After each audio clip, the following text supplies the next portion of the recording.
꼭 데려옵시다.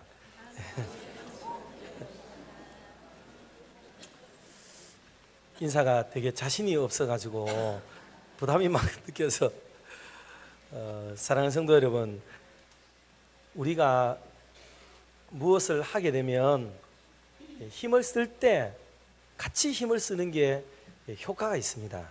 무엇이든지. 그런데 국어 공부를 할 때 산수책 꺼내면 안 되고 산수 공부할 때 국어책 꺼내면 안 되지요. 국어가 더 중요해요? 산수가 더 중요해요? 그걸 따질 수는 사실 없어요. 다 중요해요. 그러니까 이걸 하자 그럴 때 저걸 하는 분도 중요하지 않아서 이걸 하는 거 안 하는 게 아니에요. 자기가 생각할 때는 저게 더 중요하지. 교회에서는 이거 하자 그럴 때 저것도 중요한데 왜 안 하느냐고 막 이럴 수 있어요. 그런데 그게 중요한 게 아니에요. 어느 게 더 중요한가를 경중을 따지는 일이 아니고 지금은 이거를 하려고 한다. 그러니 힘을 모으자. 이런 얘기예요. 교회가 가지고 있는 여러 요소들이 참 많지요. 많은데 어떤 경우에는 교회가 어떤 행사와 사업을 위해서 집중적으로 힘을 쏟아야 될 때가 있어요. 그럴 때가 되면 같이 힘을 쏟고 말도 얹고 표정도 그쪽으로 가져가고 그래서 온 교회가 으쌰으쌰 하는 분위기라도 내면 그게 좋은 결과에 도달하게 돼요. 그런데 왜 이걸 하냐고, 저게 더 중요하고 저것도 중요한데 저거는 왜 안 하냐고 이렇게 얘기하면 그 말이 다 맞아요. 다 맞지만 일이 때에 맞게 일이 이루어지지 않기 때문에 상당히 어려움을 겪게 됩니다. 앞으로 가지를 못하는 거죠. 앞으로 가지를 못하게 돼요. 힘들지만 여러분들께서 오늘 이 말씀을 끝까지 들으시고 오늘 전체적으로는 두 가지를 말씀을 드리려고 해요. 단락은 세 단락이지만 말씀드릴 중심의 주제는 전체적으로는 두 가지를 결론적으로 말씀을 드리려고 한다 하는 것을 마음에 담으시면서 오늘 계속해서 말씀을 좀 나누도록 하겠습니다. 지난 주일은 우리 교단과 전 세계 개혁교회가 종교개혁 기념주일로 지키는 절기였어요. 502주년 되는 거죠. 종교개혁의 의미는 역사적으로 다시 한번 돌아보자는 거예요. 개혁의 의미가 뭔지 돌아보고 오늘날에도 지금 개혁적으로 나가야 될 영역과 부분이 무엇인지를 우리가 돌아보고 우리 자신들의 삶의 현장 속에서 하나하나 고쳐서 하나님이 기뻐하는 그런 개인과 교회, 가정 또 나라를 만들어가고자 하는 이런 방향성을 가지고 움직이고 운동하는 게 그게 종교개혁을 지키는 의미라고 볼 수가 있습니다. 지금 대한민국은 누가 뭐라 그러더라도 대한민국의 현 주소에서 키워드를 하나 내라 그러면 지금은 누가 뭐라 그래도 개혁이에요. 개혁. 지금 뭐 온 나라가 백성들마다 정부에 일하는 분들마다 대통령도 입만 열면 모든 분들이 다 개혁해야 된다. 개혁해야 된다. 근데 들어보면 뭐 많은 개혁을 요구하죠. 그런데 뭐 중심은 검찰 개혁하자 이 얘기 하나밖에는 거의 없는 것 같고 남을 개혁시키려고 이게 마음을 쓰고 있을 뿐이에요. 정작 정치도 개혁이 돼야 되고 또 교육도 개혁이 돼야 되고 경제도 개혁이 돼야 되고 그리고 어떤 분들이 주장하는 바처럼 교회도 개혁이 돼야 되고 그리고 무엇보다도 자기 자신을 개혁하자고 말하는 사람이 없어요. 다 없고 모두가 어느 한 군데에 쏠려 있는 시선을 가지고 거기를 개혁해야 된다 이렇게 얘기를 지금 하고 있습니다. 압박을 받아서인지 그쪽에서도 개혁안을 내놓고 우리도 바꿔볼게 이렇게 노력을 하고 있습니다. 뭐 서로 수위가 맞지 않아서 지금 이렇게 있습니다만은 중요한 것은 모든 사람들이 나부터 개혁해야 되겠다, 내가 좀 고쳐야 되겠다 하고 말하는 사람은 아무도 없다는 게 그게 참 씁쓸한 가을 떨어지는 낙엽처럼 그렇다는 거예요. 이게. 그나마 어느 한쪽에서 어떤 분들이 모여가지고 회개합시다 하고 소리 지르는 소리가 그나마 자기 계획을 소리 지르는 한 소리라고 볼 수가 있겠습니다. 자, 이렇게 사람은 남을 고치려고 하는 데는 혈안이 되면서도 정작 자기 자신을 돌아보고 고치는 일은 죽어도 하지 않습니다. 왜냐하면 그거는 곧 자신의 죽음이라고 여기고 자신의 패배라고 여기는 그런 인식이 강하기 때문에 그런 것 같아요. 그래서 성도들은 우리가 종교개혁을 지나면서 신앙이라고 하는 게 뭐냐면, 신앙은 끊임없는 바울과 같이 나는 날마다 죽노라 하는 고백이죠. 요한처럼 나는 날마다 땅속으로 들어가겠다 하고 그러는 거예요. 그 신앙을 잘 배우게 되면은 항상 자기를 돌아보고 자기를 내려놓고 자기를 고치려고 애를 쓰게 되고 자기를 죽이려고 하는 이런 쪽의 방향성을 가지고 신앙생활을 하게 되는 거죠. 그런데 다른 신앙을 가지게 되면 어떻게 되느냐면, 오늘도 내가 더 가지려고 하고 더 많이 쌓으려고 하고 더 많이 나아가려고 하고 더 많이 올라가려고 하고, 그게 그 속에서 믿음을 찾는 거예요. 믿음을, 그 신앙을 찾는 구도가 근본적으로 방향성이 다른 거예요. 오늘 성경에서 나오는 요나라고 하는 인물과 하나님과의 거대한 이 대립전이 지금 펼쳐지고 있습니다. 하나님이 가지고 있는 마인드와 그거를 이해하고 있는 요나 같은 경우에, 요나는 이해를 못한 거죠. 사실은 자기 중심의 신앙관을 가지고 있습니다. 이 두 상관 사이에서 이루어지는 큰 접전이 어떠한 모양인가와, 그리고 급기야 요나가 하나님의 강력한 공작에 의해서 무너지게 되어지고 하나님의 승리, 그리고 하나님이 이루시고자 하는 그 뜻이 어떻게 펼쳐지는지를 이렇게 보여주는 가운데, 사람이 가지고 있는 신앙이라고 하는 면면이라고 하는 게 어떤 면인가를 우리로 하여금 깨닫게 만들어주는 그런 내용이 오늘 본문의 중심 내용이라고 볼 수가 있겠습니다. 첫 번째로 우리가 생각할 것은 나의 진로를 좀 바꾸자는 거예요. 진로는 방향성을 말하는 거예요. 내가 지금 어느 쪽으로 가고 있느냐, 그 방향성을 바꿀 필요가 없는지 한번 점검해보고, 내가 지금 뭐 어정쩡하고 제대로 되지 못한 대로 가고 있다 여기면 여러분, 저와 여러분의 방향이 조금 선회되는 그런 은혜가 일어나기를 주의 이름으로 축복합니다. 요나는 아시다시피 예언자였고 선지자였고 그랬습니다. 그런데 하나님이 니느웨에 가서 전도해라, 바벨론의 그 수도죠. 그런데 거기 가서 복음을 전하라 하니까 요나는 듣지 않죠. 엉뚱한 데로 가요. 엉뚱한 데로. 그러니까 하나님이 원하는 방향은 니느웨였는데 요나가 가는 쪽은 전혀 다른 스페인 쪽으로 방향을 지금 잡고 있다, 그 말이에요. 하나님은 동쪽을 가라 그러는데 요나는 극구 서쪽을 지금 고집하고 있는 거예요. 하나님은 니느웨 백성도 내 백성처럼 동일하게 사랑한다, 그러니 그 백성도 건지고 구원해야 된다 라고 얘기하는데, 요나는 절대로 안 됩니다. 이 인간들이 구원받다니요, 안 됩니다. 내 눈 뜨고 못 봅니다. 이런 마음으로 거역을 하고 항거를 하는 모습을 보이는 게 요나서의 중심 내용이에요. 하나님이 이 속에서 가만히 계시질 않는 거죠. 하나님의 공작은 언제나 이때 나타나요. 사람이 하나님을 거스리고 거역하고 불순종하고 고집을 피고 하나님께 굴종되지 않을 때에 하나님은 언제나 손을 써요. 좋게 말할 때는 성령의 은혜를 크게 허락해서 사람의 마음을 뒤집어지게 만들고 성령의 바람이 불게 만드는 그런 훈풍의 역사도 있습니다. 그런데 어떤 사람에게는 강풍을 불어가지고 그들로 하여금 사나운 매서운 바람을 느껴서 그 자신을 포기하고 꺾게 만드는 그런 일도 하시게 되죠. 요나서에서는 하나님이 훈풍으로 역사하지 않습니다. 성령의 바람으로 역사하는 게 아니고, 여기서는 강한 징계의 개념으로 깨닫게 만드는 공작을 하시는 것을 보게 됩니다.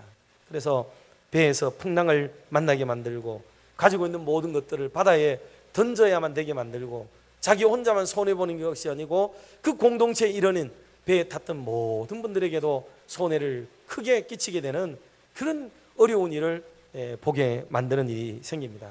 그리고 큰 물고기에 밥이 되도록 요나는 만들어버리게 되고, 그리고 심한 고통과 죽음을 통과하는 것 같은 큰 환난을 뼈저리게 뼛속 깊이 느끼게 만들고, 결국은 그 안에서 하나님 앞에 자복을 받아내게 만드는 그 하나님의 특별 공작이 거기에 나타난다는 것을 보게 됩니다.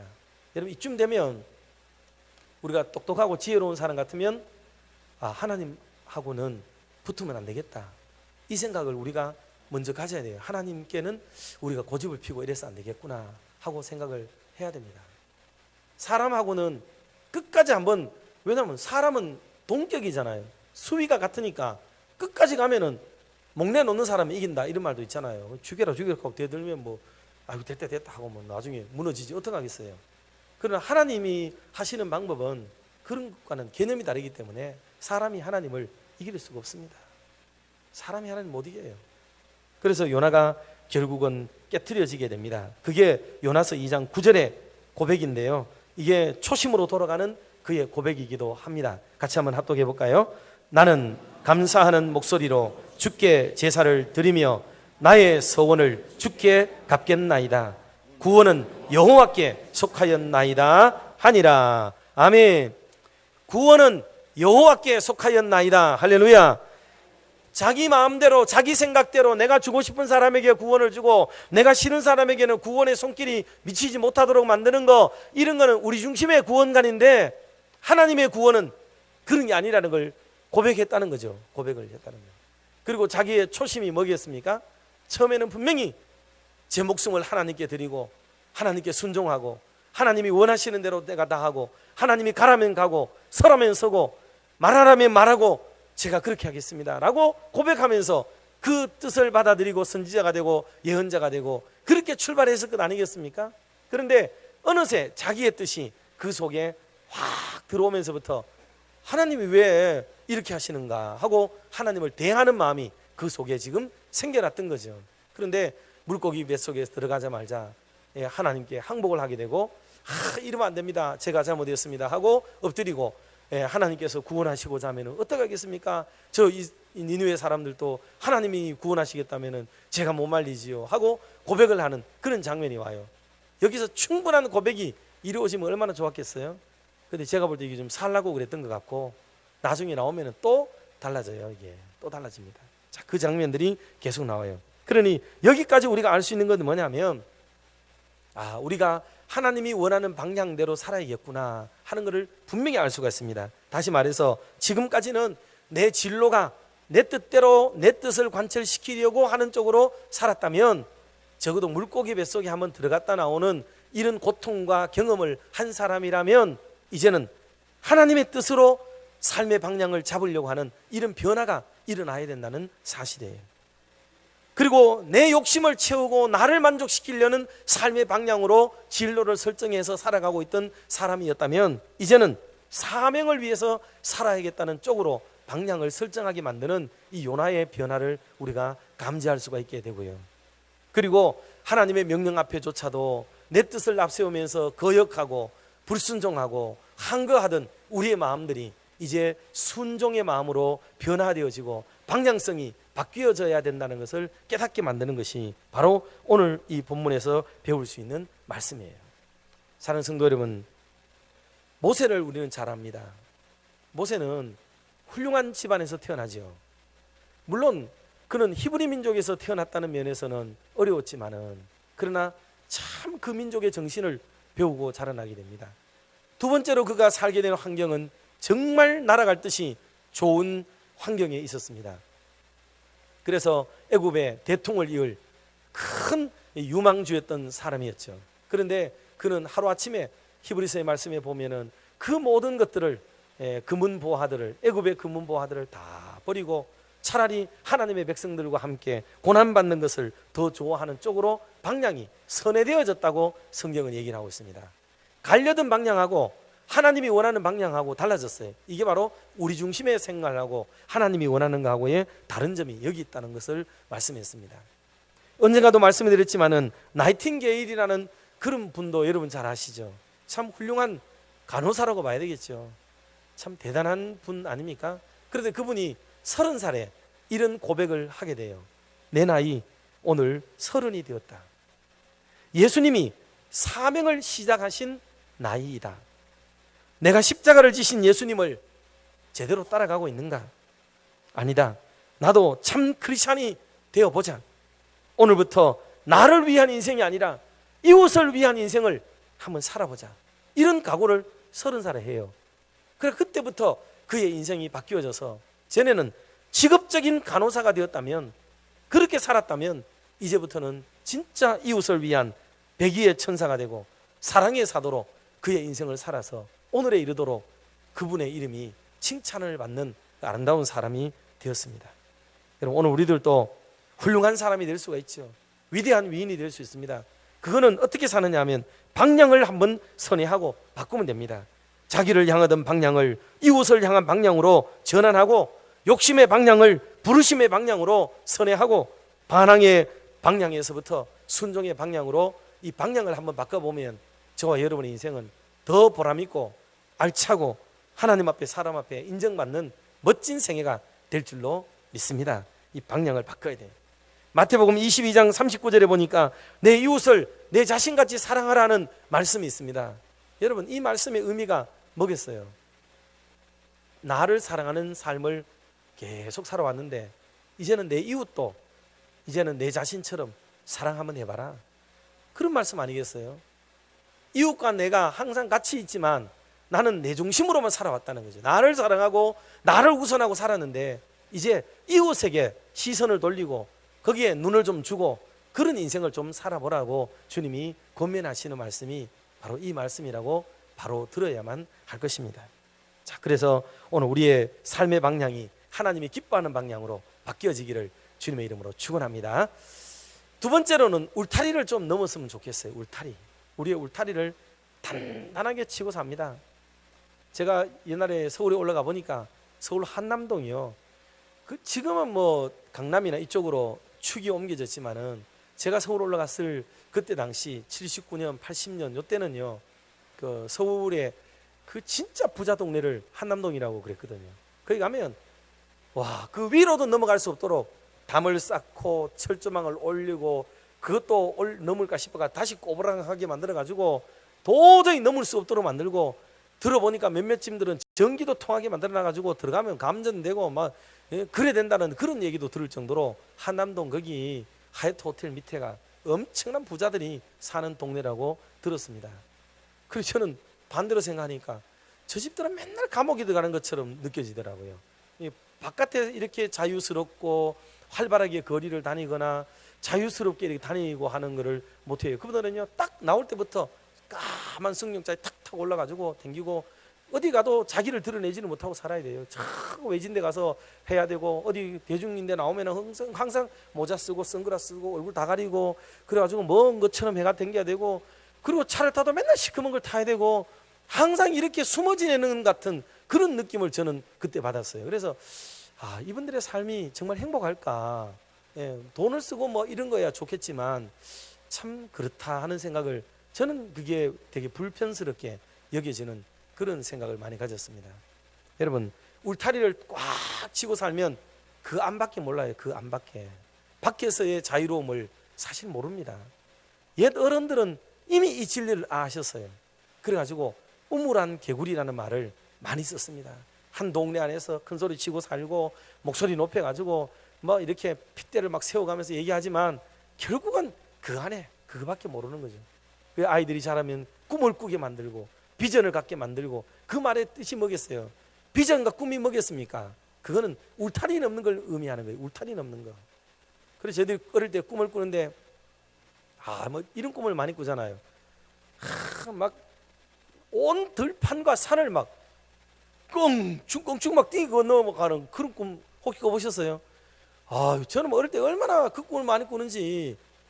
그리고 그 꿈 꾸면 어른들이 뭐라 그러냐면 키가 마이클 꿈이라고 하더라고요.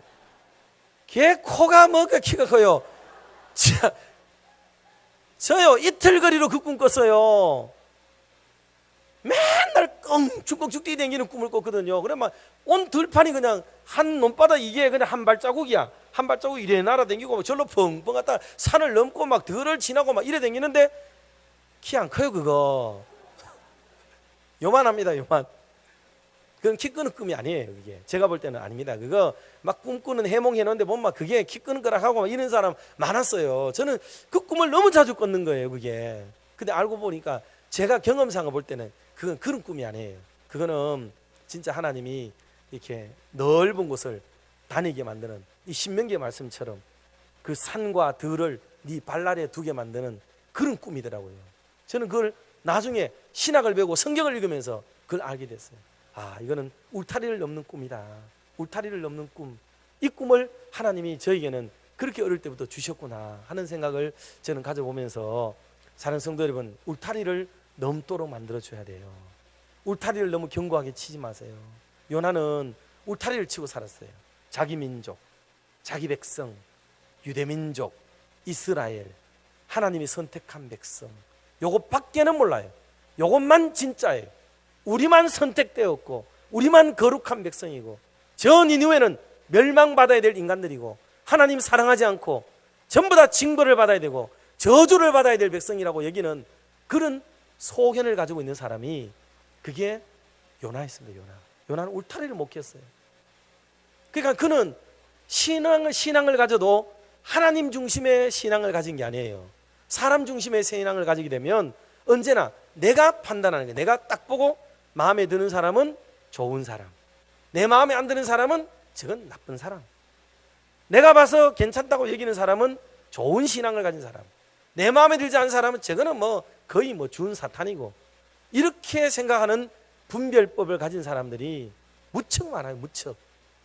개인적으로야 혹 그럴 수도 있다고 보더라도 그게 좋은 건 아니지만, 그런데 공적인 일을 집행함에 있어서도 그런 개인적인 성향을 따라 가지고 직무와 집행이 된다면 어떤 일이 벌어질까요?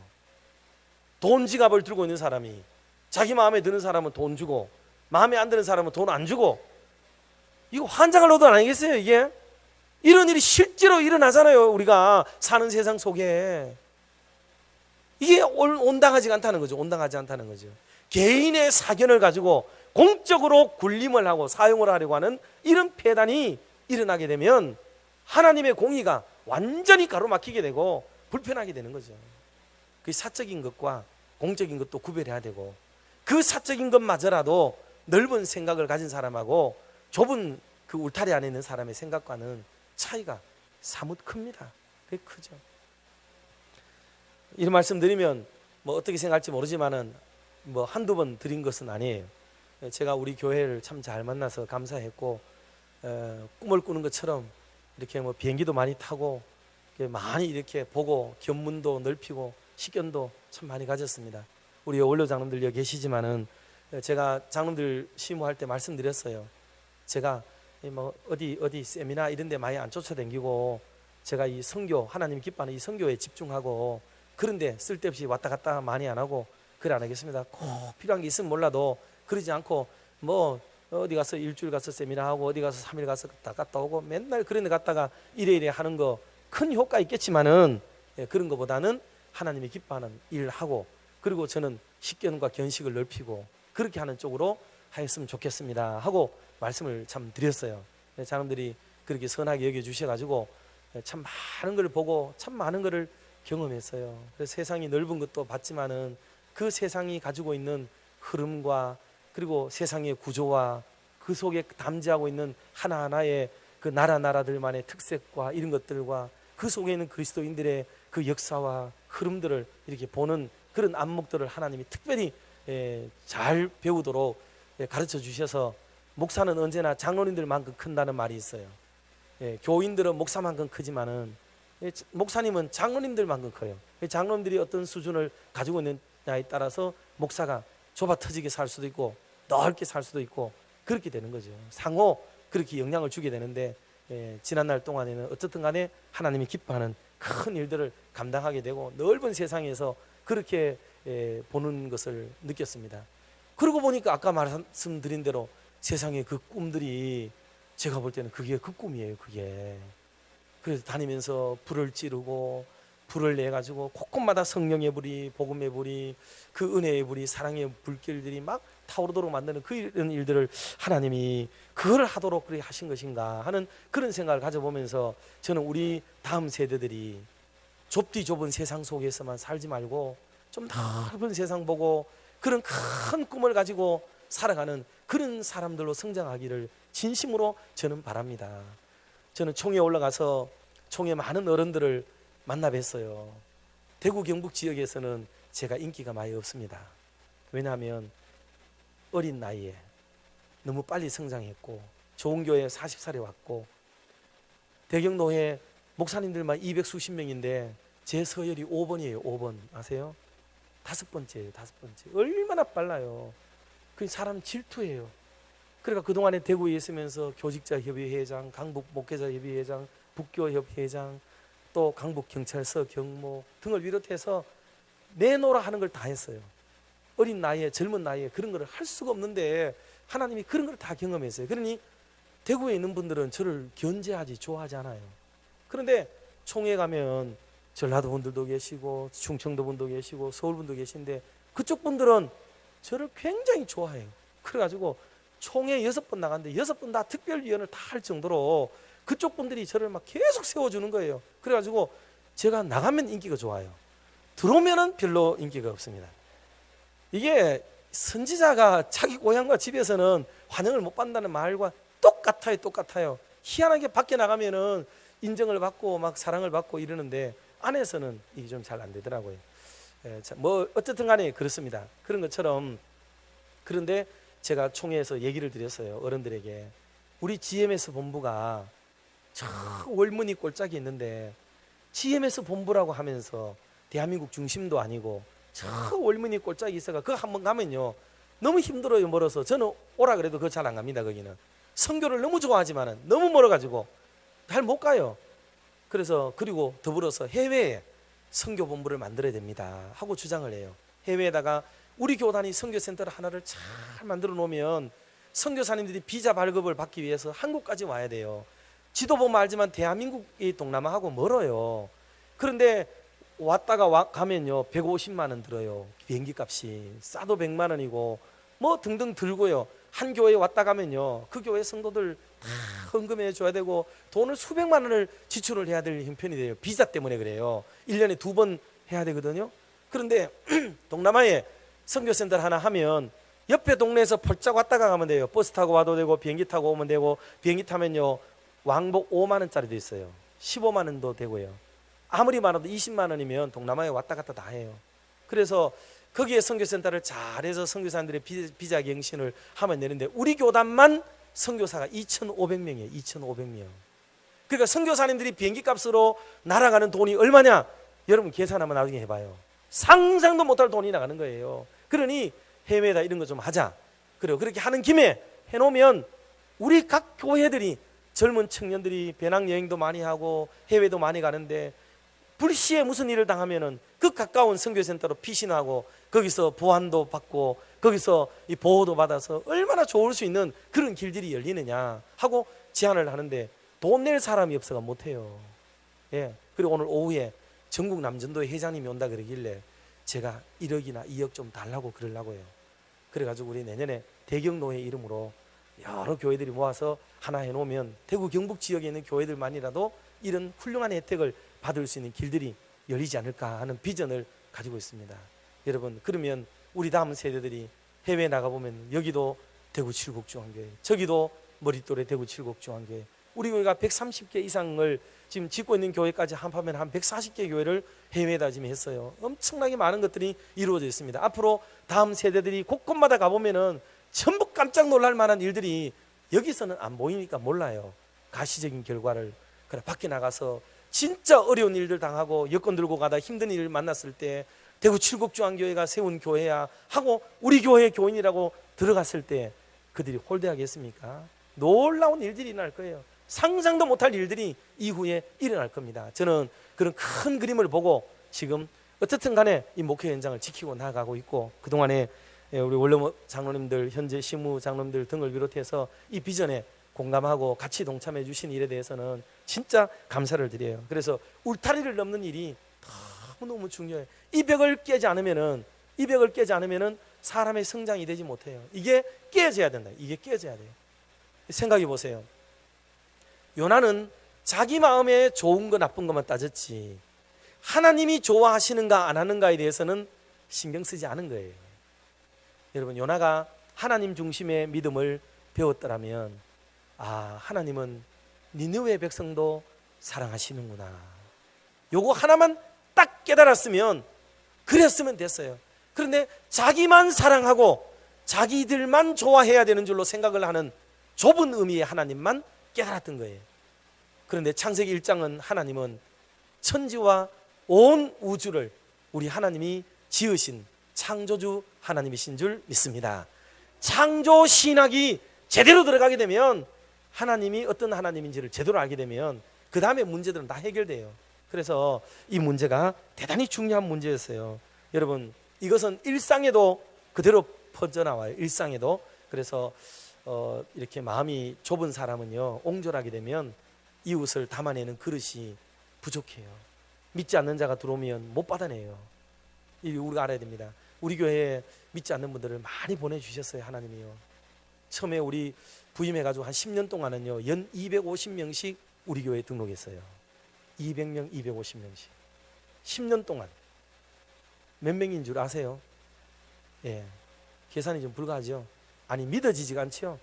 예, 하나님께서 최소 2,400에서 2,600명을 우리 교회에 보내주셨어요. 그건 등록 교인으로. 그냥 다녀가는 교인들은 더 말할 것도 없어요. 그런데 그분들이 정착이 안 됐어요. 이유는 많습니다. 그걸 다 설명드릴 수 없지만, 그래서 사랑하는 성도 여러분, 우리가 이런 행사를 하게 되면 제일 중요한 거는 그 사람들이 오면 뭐 하려고 그러죠, 우리가? 왜 오라 그래야 돼요? 그걸 우리가 물어봐야 돼요. 왜? 그 사람들이 오면 뭐가 좋아요? 돈이 많아지나요? 예배 숫자가 많아져서 좋은가요? 우리가 그 물음에 대한 답을, 하나님이 기뻐하는 답을 가지고 있지 못하다면 와도 소용없고요, 보내주지도 않으실 거고, 그런 일이 벌어질 수 있어요. 그러나 정말 하나님이 기뻐하시는 하나님 중심의 제대로 된 신학과 관점을 정확하게 가지고 우리가 목양을 하고 돌보게 된다면 하나님이 이후에라도 진짜 우리를 다시 한번 사랑하셔서 큰 은혜와 역사를 이루실 줄로 믿으시기를 주의 이름으로 축복합니다. 그래, 한 분 한 분 모시고 오면 우리가 우리 이익의 재료로 삼지 마세요. 성도들을 새로운 사람 온다고 그분 붙들고 내 이익 챙기려고 뭐 하고 다 갔어요. 목사 때문에도 많이 갔겠지요. 물론 목사 때문에 왔다가 목사 때문에 가고 그럴 수도 있지요. 그러나 우리 성도들 때문에도 많이 갔어요. 상처를 받고 우리 그릇이 안 되고 준비가 안 되면 그런 일이 벌어지거든요. 그래서 사랑하는 성도 여러분, 이번에 오면 몇 명이 오더라도 그분들을 우리가 다 같이 환영하고 기뻐하고 감사하고 즐거워하고 이미 우리와 하나 된 느낌으로 우리가 사랑해주고 안아주고 보듬어줄 그런 마음을 가지고 우리가 그 성도들을 환영하고 기다리는 마음을 소유하시기를 주의 이름으로 축복합니다. 딱 오고 나면은 온 지도 얼마 안 된 사람이 부터 시작해가지고 이렇게 격을 하고 벽을 치고 자르고 이렇게 구분 짓고 이래버리면 어떻게 그분들이 우리 앞에 우리 안에서 같이 한 덩어리가 되고 이게 같이 이렇게 믹스가 돼가 살아갈 수가 있겠습니까? 그러니 우리가 그런 마음으로 하는 것이 좋겠다 하는 것을 말씀을 드리고 싶어요. 그래서 넓은 마음을 소유하시기를 주님의 이름으로 축복합니다. 그러면 이게 오늘 드리는 첫 번째 말씀이 이거예요. 첫 번째 말은 이렇게 우리가 믿지 않는 자들을, 주변에 있는 분들, 그런 분들을 교회로 초청하는 일이 참 중요하다고 볼 수 있어요. 그리고 오늘 대지로는 세 번째는 뭐냐면 내 손을 이제 좀 내밀어 보자 하는 말씀을 결론 삼아서 조금 드릴 거예요.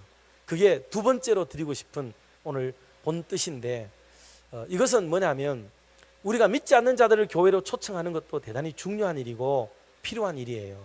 그런데 그것과 병행해서 참 중요한 일 하나가 있는데, 그건 뭐냐면 교회를 잘 다니시던 분들 중에 이런저런 이유 때문에 낙심하고 상처받고 그래서 뒷전에 계시거나 또는 여기 처져서 깔아앉아 있거나 어떤 경우에는 다른 교회를 가시거나 이런 분들이 있단 말이죠. 큰 수가 아닐 수는 있지만은 그런 분들에 대한 마음도 이번 기회에 우리가 꼭 열 수 있도록 하는 그런 것이 진짜 필요해요. 그 여러분 전도지를 돌리는 것도 중요하지만 그 성도들에게 마음을 열 수 있도록 만들어야 돼요. 그러기 위해서 다음 세 가지를 제가 제안을 드리고 싶어요. 첫째, 마음의 상처를 좀 씻겨주도록 해주시면 좋겠습니다. 마음의 상처. 왜냐하면 그분들은 목사에게 실망했든지 장로들에게 상처받았든지 교인들에게 힘들게 되었든지 교회 앞에 어떻게 불평스러워졌든지 무슨 뭐가 잘못돼서 의욕이 떨어졌든지 어떤 상처와 이유가 있을 것 아니겠습니까? 그리고 그 이유를 우리가 곁에 계신 분들이 잘 아실 테니까 그것을 위로하고 그걸 알아주고 들어주고 하는 그 소통하는 시간들이 대단히 필요해요. 어느 잔치에서 이런 일이 있었어요. 잔치를 했는데, 이런 전도 집회를 했는데 한 40대 분이 교회를 오셨는데 고백하기를 자기가 어릴 때는 교회를 다녔대요. 근데 왜 안 다녔나 물으니까 그때 담임 목사님이 교회 헌금을 많이 강조했대요.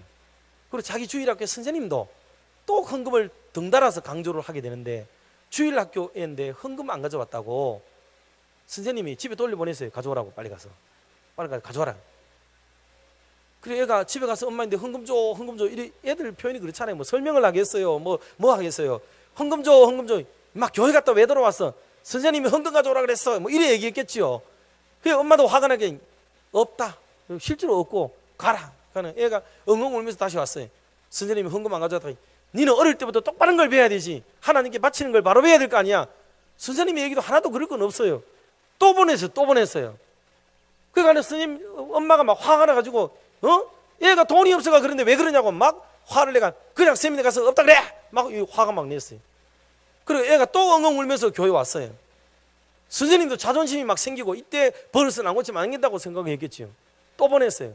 그 길로 그 아이는 40대가 되도록 교회 안 왔습니다. 그런 고백을 간증을 하는 일이 있었어요. 예를 들면 이런 거예요. 그런 것처럼 교회 앞에 상처가 많았습니다. 그러다가 40세 어느새 어떤 날이 먼 행사가 있어가지고 어느 교회를 이렇게 갔는데 들어가 보니까 그 교회는 헌금함이 저 밖에 있더래요. 그 들어가면서 성도들이 자유스럽게 헌금하고 들어가더래. 아, 헌금을 뺏어가는 게 아니고 자유스럽게 하는 교회도 있구나. 그걸 생각하면서 마음의 위로를 삼았더래요. 그러다가 그 본교회에서 전도 초청을 하니까 교회를 오게 되는 그런 일이 벌어졌다는 고백을 그렇게 하더랍니다. 그러니 사랑하는 성도 여러분, 교회 나오지 않는 분들, 쉬는 분들, 힘든 분들, 다른 교회 간 분들, 그 사람 탓만 아니에요. 그거는 분명히 우리 교회가 뭔가 잘못하거나 실수한 거나 허물이 있거나 뭐가 있어요. 그러니 그분들에게 막 모질게 공격성을 가지고 그럴 게 아니고 그 아파하는 게 뭔지를 돌아보시고 쉬고 있는 까닭이 뭔지를 가만히 얘기를 한번 들어볼 수 있는 소통의 시간을 먼저 가지시고, 두 번째는 교회도 그들에게 사과해야 돼요. 교회가 사과를 해야 됩니다. 교회가 사과를 하는 것은 자존심이 무너지는 건 아니에요. 그는 하나님의 교회를 더 권위 있게 세우는 일이 될 수도 있어요. 교회가 분명히 잘못했으니까 교회를 안 나올 수도 있잖아요. 그러니까 우리 교회가 미안하다 해야 되고 잘못했다 해야 돼요. 그런데 이거를 누가 가서 얘기를 할 수가 있는 게 잘 안 돼요. 현실적으로 교회가 어디 따로 있는 게 아니니까. 그럴 때 여러분이 좀 도와주세요. 어떤 일이 있느냐 하면, 제가 클 때 우리 집안이 좀 컸어요. 가정이 막 한 20명 채 못 되는 식구들이 한꺼번에 바글바글거리고 살았어요. 할아버지는 너무 좋으셔가지고 잔소리 한번 넘는 분이고, 할머니는 아주 날카롭게 가법을 세워가는 할머니예요. 힘도 세고 뭐 한번 딱 아침 조회하거나 하듯이 모으면은 그다음 막 예배 끝나고 나면은 막 사정없이 뭐락하고 이래 눈물이 쏙 빼요. 그러니까 뭐 며느리도 혼나고 손주도 혼나고 막 혼나요. 그런데 혼을 내는데 어떻게 내느냐? 집에 식구들 다 있는 데서 혼을 낸다니까요. 그리고 얼마나 부끄럽고 창피해요. 식구지만. 그렇다니까요. 그러나 그래야 될 게 이해가 돼요. 그게 불러서 가만히 그래야 될 게 아니고, 모르잖아요. 다른 분들도 모를 수 있고 다른 분들도 이런 일이 생길 수 있으니까 할머니는 교육적 차원에서 전체적으로 얘기를 엄하게 하는 거죠. 그리고 어떤 분들이 부엌으로 이제 끝나고 난 뒤에 울러 가고 뒷교초로 가고 뒷방에 꼴방에 가고 막 이런 일이 벌어져요. 그러면 우리 엄마, 큰엄마, 작은엄마 이런 분들은 이거 위로하러 가야 돼요. 위로하러. 그러나 뒷방에 가가지고 두드리면서 할머니가 니를 미워서 그런 게 아니야 하고 막 설명하고 그걸 이해해 줘야 돼요. 어떤 날은 멍해가지고 아무도 위로하러 가지 않으면 할머니가 혼을 내요. 뭐 뻘쭘 서 있노? 빨리 따라가라, 빨리 따라가죠. 따라가라 여러분 집에도 다 그랬지요. 따라가라 합니다. 따라가라. 왜냐하면 내가 나무랐지만은, 내가 꾸지람을 했지만은 그게 내 본심이 아니라는 거예요. 그러니까 너네들은 가서 위로해주고 좀 이렇게 해주라는 거죠. 가법이 서고 집안이 서는 거죠. 그럼 가서 위로해주고 손잡아주고 눈물 닦아주고, 그러다 보면 또 풀려가지고 웃으면서 나오고 감주 한 그릇 마시고 식혜 한 그릇 먹으면은 그러면 또 다 회복이 되고 그렇게 되는 거죠. 교회가 강단에서는 나무라고 꾸짖고 분명한 하나님의 말씀들을 서슬 시퍼렇게 선포되더라도 이곳에 계시는 우리 장로님들, 권사님들, 여러분들이, 성도들이 하고 오늘 목사님이 전체적으로는 그렇게 설교할 수밖에 없었지만 저 설교가 어떤 사람에게는 참 힘들었겠다라고 생각되는 분들이 머릿속을 스치고 지나갈 수 있어요. 그럴 때 그런 분들에게 전화도 하시고 찾아가 주시고 위로하고 그렇게 주면 교회가 얼마나 은혜로워요. 목사는 목사의 직을 성실히 수행하게 되고 성도들은 성도들대로 그 일을 잘하게 되는 이런 일이 벌어질 수가 있겠죠. 그렇기 때문에 그 성도들, 상처 입은 성도들 찾아가서 내가 교회를 대표할 수 있는 건 아니지만 우리 교회를 대신해서 내가 미안하다고 말할게. 마음 좀 풀어라. 용서해라. 그렇게 해서 그들을 위로해주고 그 마음을 안아줘야 돼요.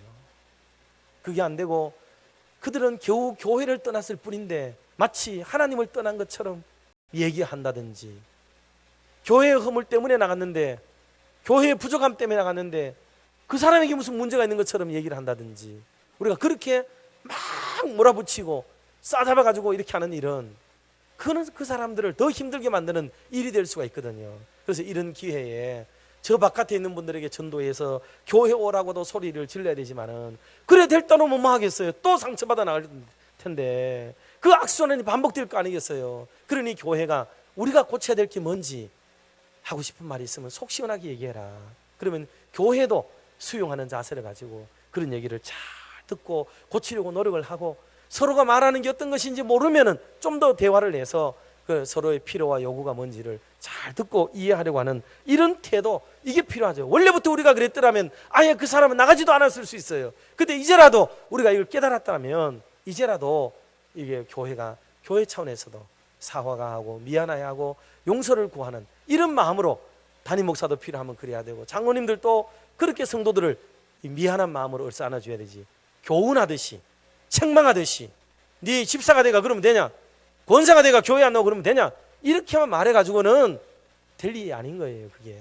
그러니 그의 마음을 알아주고 이해해주는 이런 마음으로 우리가 한번 이번을 좀 지내보자 하는 게 목사의 본심이고요. 끝으로, 그러니 겸허한 자세로 한 번 더 초청해요. 다시 한번 우리 희망을 가지고 새로운 마음으로 한번 해보자. 뜻을 모아가지고 해보자. 제가 알고 봤더니 어떤 가정들은 저 이사를 갔기 때문에 갔던 분들이 있는데 또 이렇게 다시 이사를 일로 올 가능성이 있다고 저한테 얘기하더라고요. 그거 뭐를 말하겠어요? 내인데 말로 얘기하겠어요. 그거는 온다는 걸 내 얘기하는 거는 그 뭐 알아서 하라는 얘기겠죠. 알아서 내가 글로 갑니다. 알아서 하십시오. 이 얘기 아니겠어요? 얼마나 희망적인 얘기겠어요. 그러니 이제 우리가 마음을 모아서 그런 분들에게 다시 손을 이렇게 내밀고 정식으로 초청하고 다시 이렇게 오도록 이렇게 만드는 작업을 새가족 팀에서도, 여러분 각 기관에서도, 구역에서도 우리 각자가 이런 사람들을 한번 잘 체킹해가지고 이런 분들을 초청해내는 잔치가 되면 그게 진짜로 총동원하고 전도하는 주일이 될 수 있지 않겠습니까? 할렐루야. 이런 마음을 가지고 이번 한 주간 기도하면서 우리가 이럴 때 커피값도 쓰시고 담배값, 큰일 나지. 이럴 때 우리가 식사비도 쓰시고 이래가지고 제가 일부러 그랬어요. 그렇게 해서 마음을 이렇게 쓰시면서 하나님이 기뻐하는 아름다운 모습으로 하나님의 교회를 든든히 세워가는 은혜로운 교회 되기를 주의 이름으로 축원합니다. 기도하겠습니다. 하나님 아버지 감사합니다. 하나님께서 우리를 사랑하셔서